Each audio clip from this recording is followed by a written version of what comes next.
بسم اللہ الرحمن الرحیم، اگر کسی آدمی نے روزے کے حالت میں بھول کر کچھ کھا لیا یا پی لیا، یہاں تک کہ اس آدمی نے جماع بھی کر لیا، تو اس آدمی کا روزہ فاسد نہیں ہوگا۔ جماع کا مطلب یہ ہوتا ہے کہ میاں اور بیوی کا آپس میں ملنا، اور ملنے سے مراد صحیح طریقے سے ملنا جس کی وجہ سے انسان کے اوپر غسل لازم ہو جاتا ہے، اس کو کہتے ہیں جماع۔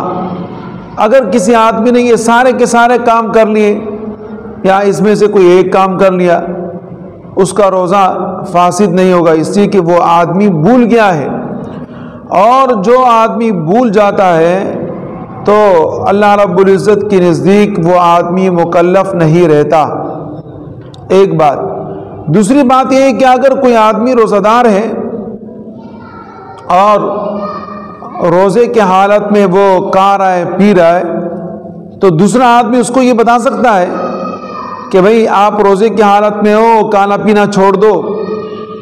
اس کے متعلق علماء فرماتے ہیں کہ دیکھیں بہترین اصول یہ ہے کہ اگر کوئی آدمی بوڑھا ہے،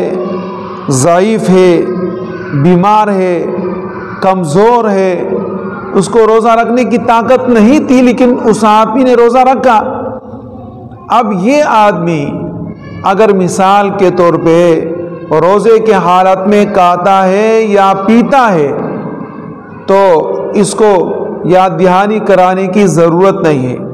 اور نوجوان کو آپ بتائیں گے کہ بھئی آپ کا روزہ ہے، آپ یہ کھانا پینا چھوڑ دو، تو یہ کہ وہ سمجھ جائے گا اور کھانا پینا ختم کر دے گا، یہ طریقہ ہے۔